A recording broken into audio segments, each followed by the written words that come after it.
Mick, you're Dutch, is that correct? Yeah, that's correct. But yeah. this project is going to be a project that is happening in Donegal. Now, for those who don't know the geography of Ireland, I'm not Irish, but Donegal is the most northerly part of Ireland. So don't get it confused with Northern Ireland.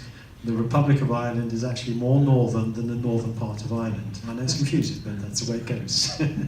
So, Mick, would you just we'll do standing up, shall we? Yeah. So I'd just like Mick to talk about how you ended up in Ireland and what your project is. Yeah, no problem. As loud as you can. Well, good evening everybody. My name is Mick Verspuij. Originally I grew up in Zaltbommel. That's in between the two rivers for the people who are not from Holland. I studied landscape management and forestry in Arnhem for 5 years. Throughout those years, I was lucky enough to be able to, through exchange projects in different international colleges all over Europe, to travel to different countries to see which way different countries manage their landscape, especially forestry and also wild areas. So through that, I kind of moved through the whole of Europe. I probably covered about 15 countries. I ended up then in the Lake District in England. Yeah. I spent there looking after national woodlands or native woodlands there, and did a lot of management there. And then I was asked to do a project in Westport in Ireland, and there was a 3-month project just to kind of re-establish and open it up for the public. So I agreed to that. I drove over and I spent 3 months there, and the people were that impressed at the time with me. They asked me if I wanted to take a job there. So I said yes, but the only thing I have to go back to Holland and finish my degree in forestry and landscape management, and I can come back then. They agreed to that, it was fine. So I went back to Holland and finished my degree, went back to Ireland, landed. The company paid for my tickets and everything, and all the transfer over and everything. I landed in Ireland with 2 bags, probably about the size of those 2 skeps there. How long ago? This is in 99. 99. Yeah. And landed in Westport and knocked at the man's front door, and I said, right, here I am. And the guy said, oh, I'm really unfortunate, but I handed the job to someone else. So I stood there and I'm looking at the man. I said, right, okay, so we have a bit of an issue here. And he says to me, oh, what do you mean? Sure, I'll pay for you to go back. I said, well, that's a bit difficult now, because those 2 bags that's sitting there on the ground, that's all I have left. Because literally before I left Holland, I sold everything I had to have savings, everything. So my own place I was living in Vel, sold everything off to have a little stash of money to go over to Ireland. So the guy says then right, okay, we need to do something. I said I'm not leaving your doorstep until something is organized here. So which is well and good. So the guy said, well, I actually know someone in Galway, Athenry, which is kind of topographically, it's kind of in the middle of the country to the west side, small little town, and he said, I know someone there who wants to start up a business there in forestry and landscape management. He said, fair enough, ring him up. So he rang him. Same evening, I drove down. I met with the guy in the pub, had a pint of Guinness. Everything happens in the pub in Ireland. Yeah. That's the way all the business is done there. So that night we just kind of discussed what the man's ideas was and what I wanted to do, and the next day we signed up all the contracts and everything. I got actually registered, because before that, I still had to register into the country, to be able to allow to work there.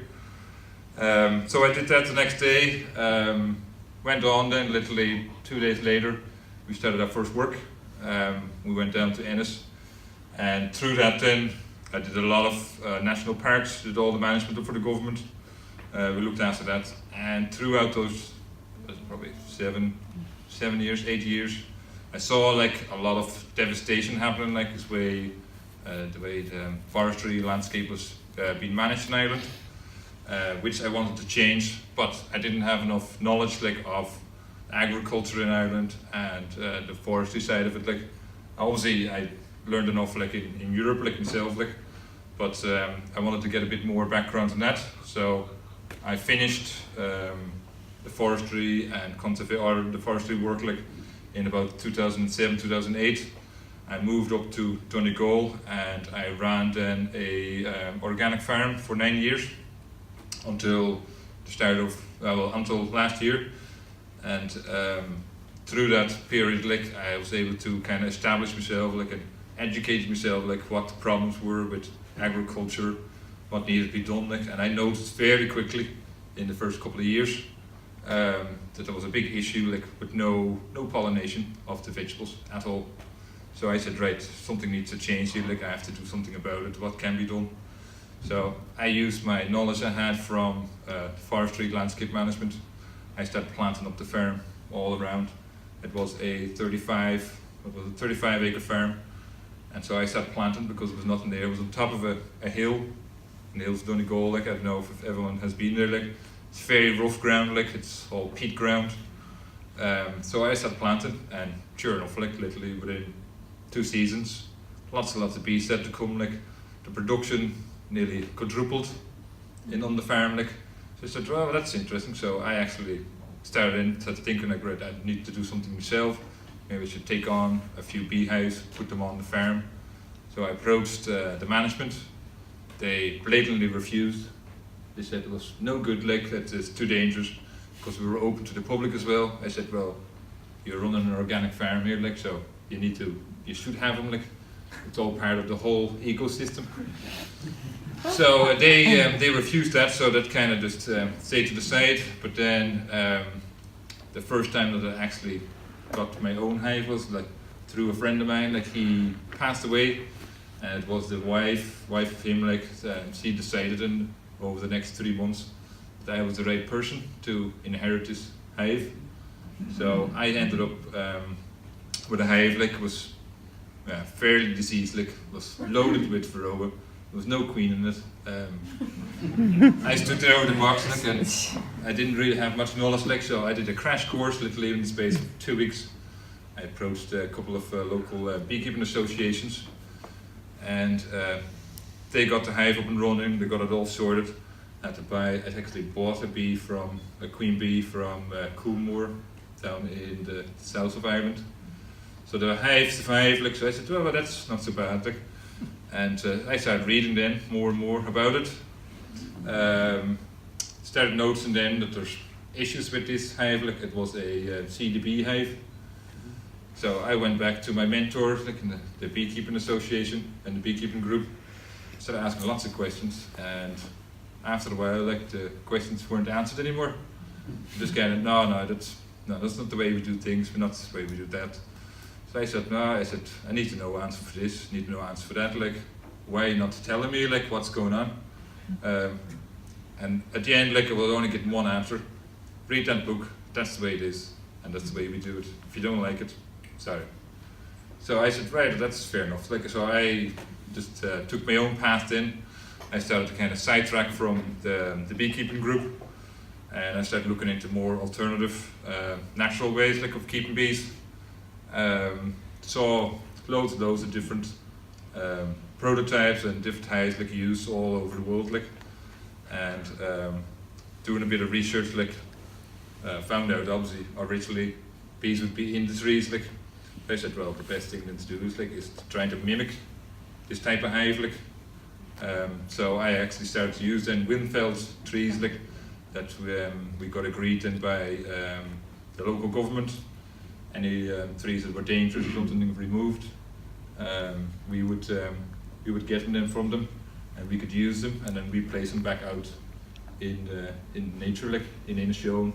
It's about, what would it be, Shane? What size is Inishowen?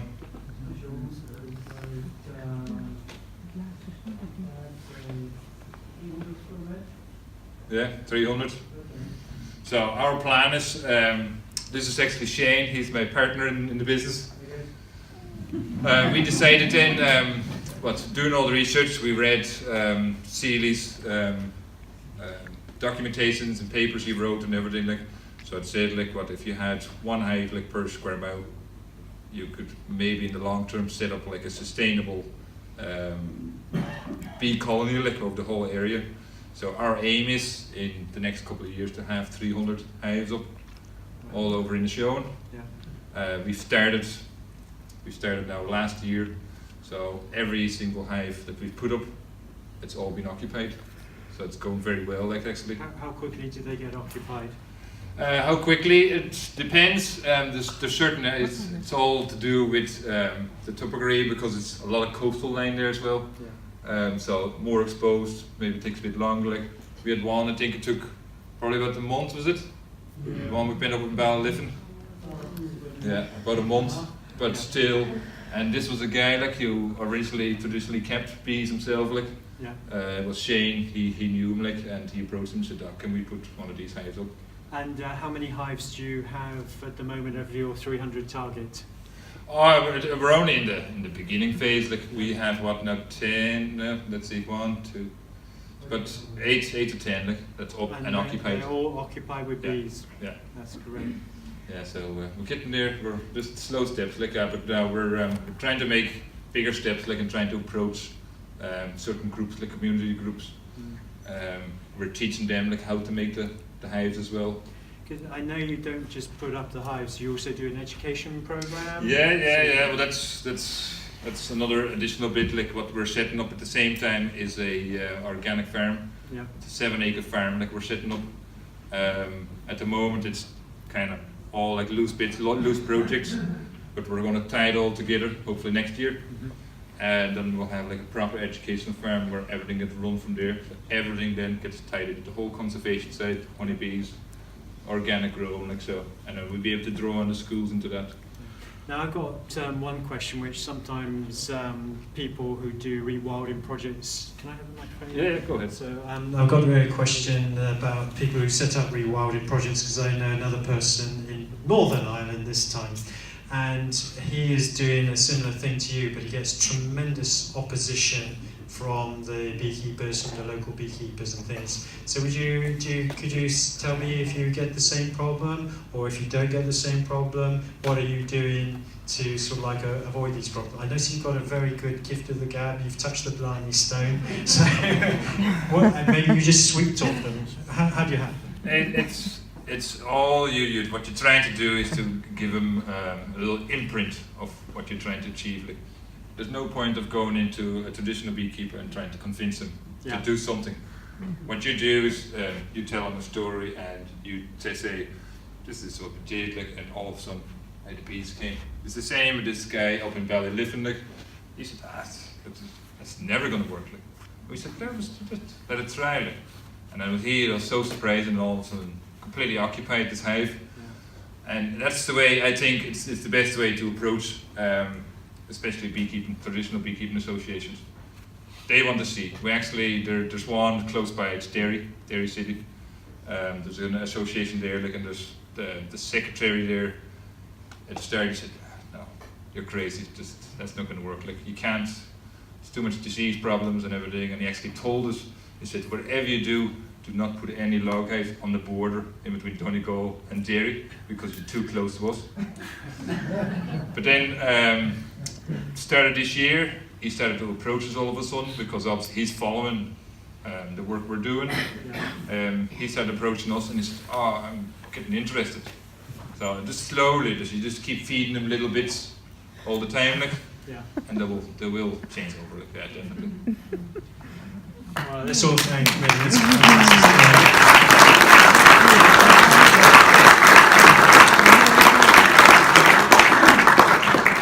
Well, I did promise that you would be able to get out of here by 10 o'clock. I've kept my word, and I will wish you a very good night. Thank you.